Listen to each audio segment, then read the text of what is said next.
Ketika kita mendengar istilah serial killer, Ted Bundy adalah nama pertama yang dipikirkan banyak orang. Bundy adalah pola dasar pembunuh berantai. Orang biasa yang cerdas dan tidak mencolok, yang bisa berbaur dengan orang banyak dan memanipulasi orang sesuai keinginannya. Kisah Ted Bundy begitu tragis dan mempesona secara bersamaan. Dari awal yang menjanjikan sebagai mahasiswa hukum hingga pembunuh yang haus darah yang bertanggung jawab atas lebih dari 30 kematian. Inilah semua yang perlu kalian tahu tentang Ted Bundy. Ted Bundy menyebut dirinya sendiri dengan the most cold-hearted son of a bitch you will ever meet. Kasus kriminal yang dia pernah lakukan adalah gambaran sebenarnya dari statement tersebut. Selama musim semi dan musim panas tahun 1974, polisi di Pacific Northwest panik. Wanita muda yang bersekolah di perguruan tinggi Washington dan Oregon menghilang dengan kecepatan yang mengkhawatirkan. Dan penegak hukum hanya memiliki sedikit petunjuk tentang siapa yang berada di belakangnya. Hanya butuh 6 bulan. 6 wanita telah diculik.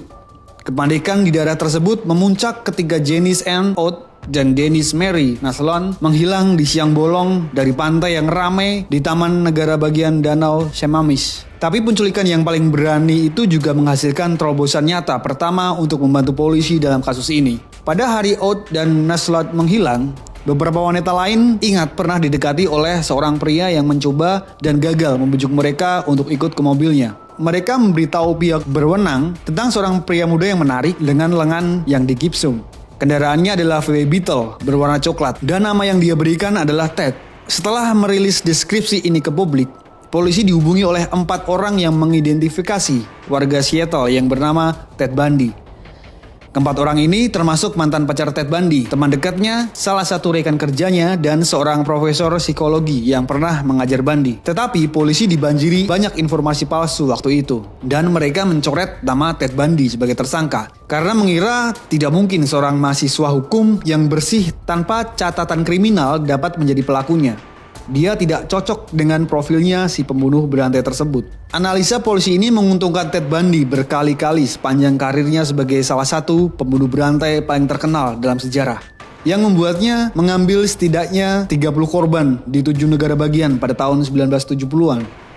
Ted Bundy lahir di Vermont, di seberang negara dari komunitas Pacific Northwest yang suatu hari dia akan menerornya. Ibunya adalah Eleanor Louise Cowell dan ayahnya tidak diketahui. Kakek neneknya malu dengan kehamilan di luar nikah putri mereka. Jadi mereka membesarkannya sebagai anak mereka sendiri. Hampir sepanjang masa kecilnya, Bundy percaya ibunya adalah saudara perempuannya. Kakeknya sering memukuli Ted dan ibunya, menyebabkan ibunya melarikan diri dengan putranya untuk tinggal bersama sepupunya di Tacoma. Ketika Bundy berusia 5 tahun, Eleanor bertemu dan menikah dengan juru masak rumah sakit yang bernama Johnny Bundy, yang secara resmi mengadopsi Ted Bundy muda dan memberinya nama belakang Bundy. Bundy tidak menyukai ayah tirinya itu. Bundy pernah mengatakan kepada pacarnya waktu itu bahwa ayahnya tidak terlalu cerdas dan tidak menghasilkan banyak uang. Tidak banyak informasi pasti tentang masa kanak-kanak Bundy, karena dia memberikan kisah yang berubah-ubah tentang tahun-tahun awalnya kepada penulis biografi yang berbeda-beda. Secara umum, dia menggambarkan kehidupan biasa yang diselingi oleh fantasi gelap yang mempengaruhi dirinya dengan kuat. Meskipun sejauh mana dia bertindak terhadapnya masih belum jelas. Informasi dari orang-orang di sekitar Bundy juga tidak valid. Meskipun Bundy menggambarkan dirinya sebagai seorang penyendiri yang mengintai jalan-jalan kumuh di malam hari untuk memata-matai wanita, banyak yang mengingat Bundy dari sekolah menengah menggambarkannya sebagai orang yang cukup terkenal dan disukai. Ted Bundy lulus pada tahun 1965, kemudian mendaftar di Puget Sound University terdekat. Dia menghabiskan hanya 1 tahun di sana sebelum pindah ke Washington University untuk belajar bahasa Cina. Dia drop out pada tahun 1968, tetapi dengan cepat mendaftar kembali di jurusan psikologi. Selama keluar dari sekolah, dia mengunjungi Burlington, Vermont di East Coast, di mana dia mungkin pertama kali mengetahui bahwa wanita yang dia yakini sebagai kakak perempuannya sebenarnya adalah ibunya sendiri.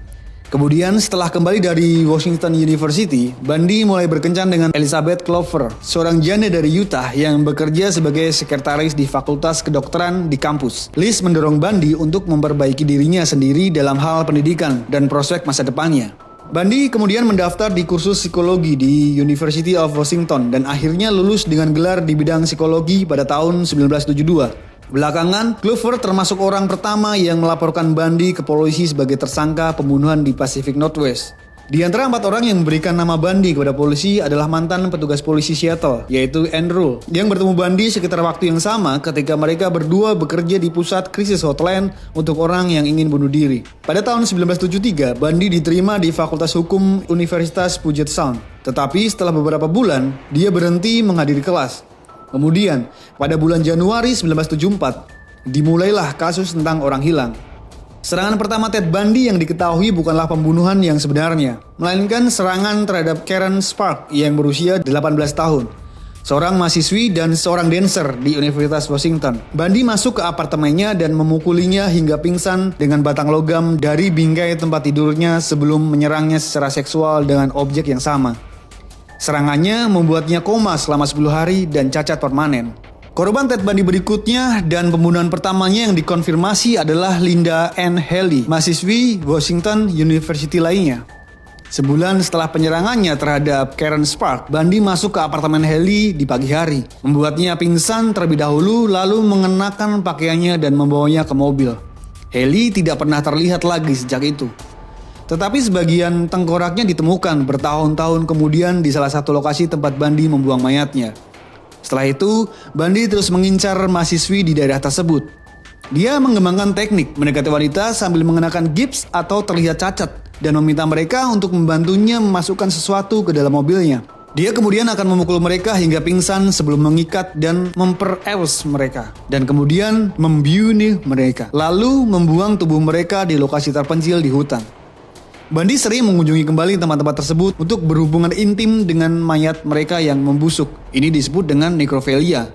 Dalam beberapa kasus, Bundy akan mengkat korbannya dan menyimpan tengkorak mereka di apartemennya dan tidur di sampingnya. Ted Bundy pernah berkata, memiliki wanita seutuhnya itu arti sebenarnya adalah dengan mengambil nyawanya lalu memiliki fisik dari yang tersisa darinya. Selama 5 bulan berikutnya, Bundy menculik dan menghilangkan nyawa 5 mahasiswi di Pacific Northwest. Mereka adalah Donna Gail Manson, Susan Elaine, Robert Kathleen Parks, Brenda Carol Bell, dan Georgian Hawkins. Menanggapi hilangnya banyak orang ini, polisi menyerukan penyelidikan besar-besaran dan meminta sejumlah lembaga pemerintah yang berbeda untuk membantu mencari gadis-gadis yang hilang itu. Salah satu lembaga ini adalah Washington State Department of Emergency Service, tempat Bundy bekerja. Di sana, Bundy bertemu dengan Carol Lee Ann, seorang ibu dengan 2 anak yang bercerai 2 kali yang akan dia kencani selama bertahun-tahun saat pembunuhan berlanjut. Saat perburuan penculikan berlanjut, ada lebih banyak saksi memberikan deskripsi yang cocok dengan Ted Bundy dan mobilnya. Saat beberapa mayat korbannya ditemukan di hutan, Bundy diterima di sekolah hukum di Utah dan pindah ke Salt Lake City. Saat tinggal di sana, dia terus memburu para wanita muda, termasuk yang menumpang kendaraannya di Idaho dan 4 gadis remaja di Utah. Mereka adalah Nancy Wilcox, Melissa Smith, Laura Aime, dan Baby Ken. Clover mengetahui bahwa Bundy telah pindah ke daerah tersebut, dan setelah mengetahui ada kasus pembunuhan di Utah, dia menelpon polisi untuk kedua kalinya untuk menegaskan kembali kecurigaannya bahwa Bundy berada di balik pembunuhan tersebut. Sekarang ada setumpuk bukti yang menunjuk ke arah Ted Bundy. Dan ketika penyelidik Washington mengumpulkan data mereka, nama Bundy muncul di bagian atas daftar tersangka. Tidak menyadari bahwa penegak hukum telah curiga padanya, Bundy terus melakukan kejahatannya. Kemudian melakukan perjalanan ke Colorado dari rumahnya di Utah untuk mencari korban lebih banyak di sana. Akhirnya, pada Agustus 1975, Bundy dipaksa menepikan mobilnya saat mengemudi melalui pinggiran Salt Lake City dan polisi menemukan topeng, borgol, dan benda tumpul di dalam mobil. Meskipun ini tidak cukup untuk menangkapnya, seorang petugas polisi menyadari bahwa Bundy juga menjadi tersangka pembunuhan sebelumnya, kemudian menempatkannya di bawah pengawasan.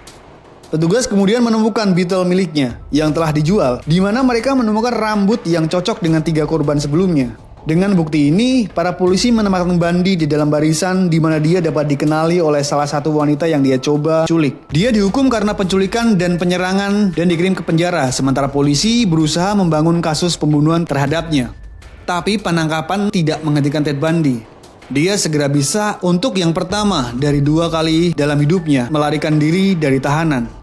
Pada tahun 1977, dia melarikan diri dari perpustakaan hukum di gedung pengadilan di Aspen, Colorado. Karena dia menjadi pengacara untuk dirinya sendiri, dia diizinkan untuk ke perpustakaan selama istirahat dalam sidang pendahuluannya. Waktu itu, dia sedang meneliti hukum yang berkaitan dengan kasusnya. Tetapi, fakta bahwa dia adalah penasihat untuk dirinya sendiri itu juga berarti dia tidak terbelenggu. Dan ketika dia melihat kesempatannya, dia mengambilnya. Dia melompat dari jendela lantai 2 perpustakaan dan berlari, menghilang ke pepohonan sebelum penjaga kembali untuk memeriksanya. Waktu itu dia berencana untuk menuju Gunung Aspen, dan dia masuk ke sebuah cabin dan kemudian sebuah trailer untuk mencari persediaan. Tetapi karena sumber daya yang langka dan tidak lama kemudian dia membatalkan rencananya untuk menghilang ke hutan belantara, lalu kembali ke Aspen. Dia mencuri mobil, berpikir untuk menjauhkan dirinya dari sel penjara yang dia tinggalkan. Tapi karena sembrono saat dia meninggalkan Aspen membuatnya mencolok, dan petugas polisi melihatnya. Dia ditangkap kembali setelah 6 hari dalam pelarian. Pelarian Bundy berikutnya terjadi hanya 6 bulan kemudian. Kali ini dari sel penjara. Setelah mempelajari peta penjara dengan cermat, Bundy menyadari bahwa selnya berada tepat di bawah tempat tinggal kepala penjara. Kedua kamar itu hanya dipisahkan oleh ruang kecil. Bundy bergadang dengan narapidana lain untuk mendapatkan gergaji besi kecil. Dan saat teman satu selnya berolahraga atau mandi, dia mengikis langit-langit lapis demi lapis. Ruang yang dia buat sangat kecil. Kemudian dia mulai dengan sengaja mengurangi makan dalam upaya menurunkan berat badannya. Dia juga merencanakan ke depannya setelah berhasil kabur. Tidak seperti terakhir kali ketika pelariannya gagal karena dia tidak memiliki sumber daya yang cukup di dunia luar. Dia menyimpan setumpuk kecil uang yang diselundupkan oleh Carole Ann, wanita yang kemudian akan menikah dengannya di penjara. Setelah siap, Bundy menyelesaikan lubangnya dan merangkak naik ke kamar kepala sipir. Kemudian, dia menukar pakaian penjaranya dengan pakaian sipil pria itu dan berjalan keluar dari pintu depan penjara. Kali ini, dia tidak membuang waktu. Dia segera mencuri mobil dan keluar kota, menuju Florida. Awalnya, Bundy berniat untuk tidak terlalu mengekspos dirinya, tetapi kehidupan di Florida menghadirkan tantangan yang tidak terduga. Dikarenakan tidak dapat menunjukkan identitas, maka dia tidak bisa mendapatkan pekerjaan. Dia kembali ke grifting dan mencuri uang, dan dorongan untuk melakukan kekerasan terlalu kuat untuk ditahan. Pada tanggal 15 Januari 1978, 2 minggu setelah pelariannya, Bundy masuk ke rumah mahasiswi Chi Omega di kampus Universitas Negeri di Florida. Hanya dalam rentang waktu 15 menit, dia melakukan pelecehan seksual dan mengeliminasi Margaret Bowman dan Lisa Levy. Memukul mereka dengan kayu bakar dan mencekik mereka dengan stoking. Kemudian dia menyerang Kathy Kleiner dan Karen Chandler. Yang keduanya menderita luka parah, termasuk rahang patah dan kehilangan beberapa gigi mereka. Dia kemudian masuk ke apartemen Cheryl Thomas yang tinggal beberapa blok dari situ dan memukulinya dengan sangat parah sehingga dia kehilangan pendengarannya secara permanen. Masih dalam pelariannya pada 8 Februari, Bundy menculik Kimberly Diana Leach yang berusia 12 tahun dan mengeliminasinya, menyembunyikan tubuhnya di peternakan babi, dan kemudian sekali lagi, cara mengemudinya yang sembrono menarik perhatian polisi. Ketika mereka menyadari bahwa platnya teridentifikasi sebagai mobil curian, mereka menghentikannya dan menemukan identitas 3 wanita yang tewas dalam kendaraannya. Bundy akhirnya dihukum mati di penjara Rayford, Florida, di mana dia menderita pelecehan dari tahanan lain, bahkan sempat digilir oleh 4 pria. Beberapa sumber mengatakan Bundy memiliki seorang anak dengan Carole yang dia nikahi di dalam penjara. Bundy akhirnya dieksekusi dengan kursi listrik pada 24 Januari 1989. Ratusan orang berkumpul di luar gedung pengadilan untuk merayakan kematiannya. Meskipun dia mengakui banyak pembunuhan sebelum kematiannya, jumlah sebenarnya dari korban Bundy masih belum diketahui. Bundy menyangkal pembunuhan tertentu, meskipun ada bukti fisik yang mengaitkannya dengan kejahatan tersebut. Pada akhirnya, semua ini membuat pihak berwenang mencurigai Bundy membunuh antara 30 hingga 40 wanita, menjadikannya salah satu pembunuh berantai paling terkenal dan menakutkan dalam sejarah Amerika, dan mungkin definisi seorang penjahat yang tak berperi kemanusiaan. Bundy menerima evaluasi kesehatan mental saat dia diadili atas pembunuhannya di Florida. Bahkan, dia diwawancarai oleh Harvey Cleckley yang dianggap sebagai bapak psikopat. Dia mendiagnosis Bundy sebagai seorang psikopat. Itulah tadi sebuah kisah panjang dari seseorang bernama Ted Bundy. Kehidupan dan kejahatan Bundy telah menjadi subjek dari banyak buku, dokumenter, dan film selama lebih dari 30 tahun terakhir. Terima kasih yang sudah menyempatkan diri untuk subscribe channel ini. Gua Adam pamit, sampai jumpa.